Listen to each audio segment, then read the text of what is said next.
Assalamualaikum warahmatullahi wabarakatuh. Halo semua, perkenalkan nama saya Nurhana Aulia. Saya dari Fakultas Ilmu Pendidikan Universitas Bhayangkara Jakarta Raya, program studi pendidikan guru sekolah dasar. Di sini saya sedang mengampu mata kuliah Sejarah Indonesia. Saya akan menjelaskan tentang sistem pemerintahan pada masa Orde Lama. Disimak videonya ya. Di sini ada latar belakang terjadinya masa Orde Lama. Era 1950 sampai 1959 atau juga disebut Orde Lama, yaitu era di mana Presiden Soekarno memerintahkan untuk memakai Konstitusi UUDS Republik Indonesia 1950. Periode ini berlanjut mulai dari 17 Agustus 1950 sampai dengan 6 Juli 1959. Sebelum Republik Indonesia Serikat dinyatakan bubar, pada ketika itu terjadilah demo besar-besaran untuk menuntut pembuatan suatu negara kesatuan. Karenanya, melewati perjanjian selang 3 negara ronde, yaitu Negara Republik Indonesia, Negara Indonesia Timur, dan Negara Sumatera Timur, dihasilkan perjanjian pembentukan negara kesatuan pada tanggal 17 Agustus 1950. Sejak 17 Agustus 1950, negara Indonesia diperintah dengan memakai sistem landasan sementara Republik Indonesia 1950 yang menganut sistem kabinet parlementer di Indonesia. Penghabisan ini muncullah pergantian Perdana Menteri selama 7 kali dan hal tersebut sangat mempengaruhi perpolitikan di Indonesia. Pada masa Orde Lama, sistem pemerintahan yang digunakan adalah sistem presidensial. Era ini berlangsung dari tahun 1945 sampai 1966 di bawah kepemimpinan Presiden Soekarno. Pada sistem ini, hubungan kekuasaan antara presiden dan legislatif adalah hubungan yang saling kontrol atau checks and balance. Fungsi saling kontrol ini terletak pada pertimbangan kekuasaan dalam lahirnya perundang-undangan dan kebijakan negara. Kemudian, pada pengawasan anggaran dan jalannya pemerintahan. Sistem pemerintahan Orde Lama merupakan awal sejarah pemerintahan bangsa Indonesia. Pada masa Orde Lama inilah bangsa kita baru memulai menata segala perihal aturan dalam mengelola negara. Saat itu kita baru saja memproklamirkan diri menjadi negara merdeka. Meskipun belum bebas 100% dari kekuasaan penjajah, maka bisa dikatakan bahwa era pemerintahan Orde Lama menjadi cikal bakal pengaturan sistem untuk bangsa Indonesia. Pemerintahan Orde Lama adalah pemerintahan negara Indonesia yang berlangsung di bawah pimpinan Soekarno.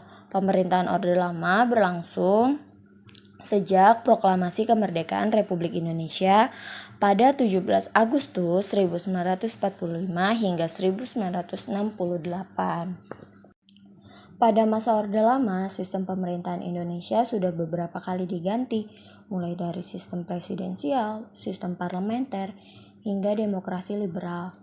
Di sini, saya akan menjelaskan 3 sistem tersebut. Yang pertama ada sistem presidensial. Sistem presidensial merupakan sistem pemerintahan di mana kepala pemerintahan dipegang oleh presiden. Pemerintah tidak bertanggung jawab kepada parlemen atau legislatif. Menteri bertanggung jawab kepada presiden karena presiden berkedudukan sebagai kepala negara sekaligus kepala pemerintahan. Ciri-ciri pemerintahannya, yang pertama, pemerintahan presidensial didasarkan pada prinsip pemisah kekuasaan. Yang kedua, eksekutif tidak mempunyai kekuasaan untuk menyatu dengan legislatif. Yang ketiga, kabinet bertanggung jawab kepada presiden. Dan yang terakhir ada eksekutif dipilih melalui pemilu. Yang kedua, ada sistem parlementer. Pada masa sistem parlementer, sistem ini masih terasa semu, di mana pemerintahan parlemen lahir atas dasar Konstitusi Negara Republik Indonesia Serikat dan ditandai dengan adanya Perdana Menteri. Pada masa ini, posisi parlemen menjadi sangat penting dalam pemerintahan. Pada masa ini, posisi parlemen sangat menjadi penting dalam pemerintahan dan dapat mengangkat Perdana Menteri. Selain hal ini, parlemen juga dapat menjatuhkan pemerintahan dengan mosi tidak percaya. Ciri-cirinya yang pertama ada pemerintahan parlementer didasarkan pada prinsip pembagian kekuasaan. Yang kedua, adanya tanggung jawab yang saling menguntungkan antara legislatif dengan eksekutif dan antara presiden dengan kabinet. Yang terakhir ada eksekutif dipilih oleh kepala pemerintahan dengan persetujuan legislatif. Dan yang terakhir ada sistem demokrasi liberal. Pada masa demokrasi liberal ditentukan pada Undang-Undang 1950 yang menggantikan Konstitusi RIS atau Republik Indonesia Serikat tahun 1949, namun masih seakan demokrasi yang semu karena masih dijalankan dengan sistem pemerintahan kabinet parlementer. Hal lainnya juga dapat diketahui bahwa pengangkatan Perdana Menteri oleh Presiden dan bahkan Presiden dapat membubarkan DPR, sehingga kedudukan Presiden tidak dapat diganggu-gugat oleh pemerintahan.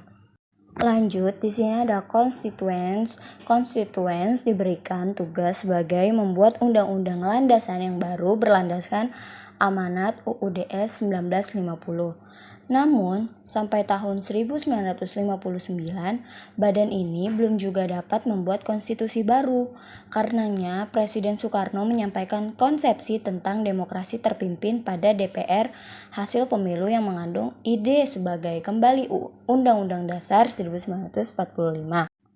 UUD-S 1950 dikuatkan berlandaskan Undang-Undang Nomor 7 Tahun 1950 tentang perubahan konstitusi sementara Republik Indonesia Serikat dibuat menjadi Undang-Undang Landasan Sementara Republik Indonesia. Dalam sidang pertama ronde ketiga, rapat ke-71 DPR Republik Indonesia Serikat tanggal 14 Agustus 1950 di Jakarta, konstitusi ini dinamakan sementara karena hanya bersifat sementara menunggu terpilihnya konstituet berhasil pemilihan umum yang hendak menyusun konstitusi baru. Pemilihan umum 1955 sukses memilih konstituet secara demokratis, namun konstituet gagal membentuk konstitusi baru sampai berlarut-larut. Pada tanggal 5 Juli 1959, Presiden Soekarno mengeluarkan Dekrit Presiden 5 Juli 1959 yang selang lain mengandung kembali berjalannya Undang-Undang Dasar 1945. Akhirnya, Soekarno mengeluarkan Dekrit 5 Juli 1959 yang menghentikan konstituet. Pada masa Orde Lama, terjadi banyak pergantian kabinet yang akibatkan situasi politik yang tidak stabil. Tercatat ada 7 kabinet pada masa ini. Yang pertama ada Kabinet Natsir yang menjabat dari tahun 1950 sampai 1951. Program kerja Kabinet Natsir yang pertama ada mempersiapkan dan menyelenggarakan pemilihan umum sebagai Dewan Konstituet. Yang kedua, menyempurnakan susunan pemerintahan dan membentuk kelengkapan negara. Yang ketiga, menggiatkan usaha sampai keamanan dan ketentraman. Yang keempat, ada meningkatkan kesejahteraan rakyat. Yang kelima, ada menyempurnakan organisasi angkatan perang. Dan yang terakhir, ada memperjuangkan penyelesaian soal Irian Barat. Akan tetapi, belum sampai program tersebut terlaksana, kabinet ini sudah jatuh pada 21 Maret 1951 dalam usia 6,5 bulan. Jatuhnya kabinet ini karena kebijakan Natsir dalam rangka pembentukan DPRD dinilai oleh golongan oposisi terlalu banyak menguntungkan Masyumi. Yang kedua ada Kabinet Sukiman Suwirjo yang menjabat dari tahun 1951 sampai 1952.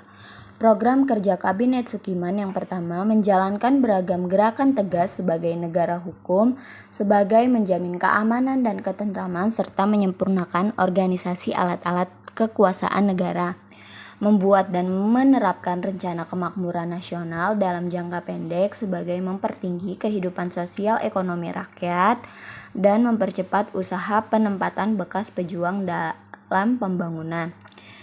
menyelesaikan persiapan pemilihan umum sebagai pembentuk Dewan Konstituen dan menyelenggarakan pemilu itu dalam waktu singkat, serta mempercepat terlaksananya otonomi kawasan. Menyiapkan undang-undang pengakuan serikat buruh, perjanjian kerjasama, penetapan upah minimum, dan penyelesaian pertikaian buruh. Menjalankan politik luar negeri lepas sama sekali giat. Dan yang terakhir, memasukkan Irian Barat ke dalam wilayah Republik Indonesia secepatnya. Kabinet Sukiman tidak mampu bertahan lama dan jatuh pada bulan Februari 1952. Penyebab jatuhnya kabinet ini karena diserang oleh kumpulan sendiri dampak kebijakan politik luar negeri yang dinilai terlalu condong ke Barat atau pro-Amerika Serikat. Pada ketika itu, Kabinet Sukiman telah menandatangani persetujuan bantuan ekonomi, teknologi, dan persenjataan dengan Amerika Serikat. Dan persetujuan ini ditafsirkan sebagai masuknya Indonesia ke blok Barat sehingga bertentangan dengan program Kabinet tentang politik luar negeri lepas sama sekali giat. Kabinet yang ketiga ada Kabinet Wilopo. Ia menjabat dari tahun 1952 sampai 1953. Program kerja Kabinet Wilopo yang pertama mempersiapkan pemilihan umum, berusaha mengembalikan Irian Barat ke dalam pengakuan Republik Indonesia, meningkatkan keamanan dan kesejahteraan, memperbarui ronde pendidikan dan pengajaran, dan yang terakhir menerapkan politik luar negeri lepas sama sekali giat. Kabinet Wilopo banyak merasakan kesukaran dalam mengatasi timbulnya gerakan-gerakan kedaerahan dan benih-benih perpecahan yang hendak mengganggu stabilitas politik Indonesia. Ketika Kabinet Wilopo berusaha menyelesaikan sengketa tanah dan perusahaan asing di Sumatera Utara, kebijakan itu ditentang oleh wakil-wakil partai oposisi di DPR sehingga menyebabkan kabinetnya jatuh pada 2 Juni 1953 dalam usia 14 bulan. Yang keempat ada Kabinet Ali Wongsonegoro. Ia menjabat dari tahun 1953 sampai 1955. Program kerja Ali Wongsonegoro yang pertama ada menumpas pemberontakan DI atau TII di beragam kawasan. Yang kedua, menerapkan pemilihan umum, memperjuangkan kembalinya Irian Barat kepada Republik Indonesia, dan yang terakhir menyelenggarakan Konferensi Asia Afrika. Pada masa Kabinet Ali Wongsonegoro, gangguan keamanan makin meningkat. Selang lain muncullah pemberontakan DI atau TII di Jawa Barat, Daud Breu Aceh, dan Kahar Muzakar di Sulawesi Selatan. Walaupun dihadapi berbagai ragam kesungkaran, Kabinet Ali Wongsonegoro sukses menyelenggarakan Konferensi Asia Afrika.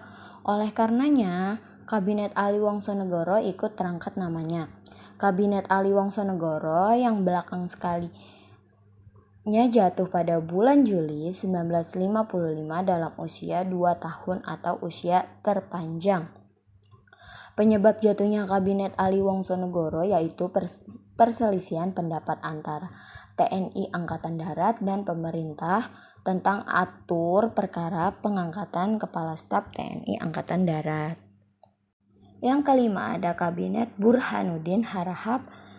Ia menjabat dari tahun 1955 sampai 1956. Program kerja Kabinet Burhanuddin yang pertama ada mengembalikan kewibawaan moral pemerintah, dalam hal ini keyakinan Angkatan Darat dan warga. Hendak dilakukan pemilihan umum, desentralisasi, memecahkan masalah, dan inflasi, pemberantasan korupsi, memperjuangkan mengembalikan Irian Barat. Pada masa Kabinet Burhanuddin Harahap dilakukan pemilihan umum pertama di Indonesia. Kabinet ini menyerahkan mandatnya setelah DPR hasil pemilihan umum terbentuk pada bulan Maret 1956. Yang keenam ada Kabinet Ali Sastro-Midjojo. Ia menjabat dari tahun 1956 sampai 1957. Program kerja Kabinet Ali yang pertama menyelesaikan pembantasan hasil KMB, menyelesaikan masalah Irian Barat, pembentukan Provinsi Irian Barat, menjalankan politik luar negeri, lepas sama sekali giat. Kabinet Ali pun tidak berumur lebih dari 1 tahun dan yang belakang sekalinya digantikan oleh Kabinet Juanda. Kabinet yang terakhir atau kabinet yang ketujuh yaitu ada Kabinet Juanda. Ia menjabat dari tahun 1957 sampai 1959. Program kerja karya disebut Pancakarya yang meliputi yang pertama ada membentuk Dewan Nasional, normalisasi kondisi RI, melanjutkan pembatalan KMB, memperjuangkan Irian Barat kembali ke Republik Indonesia, dan yang terakhir mempercepat pembangunan. Sekian materi yang dapat saya sampaikan, kurang lebihnya mohon maaf. Wassalamualaikum warahmatullahi wabarakatuh.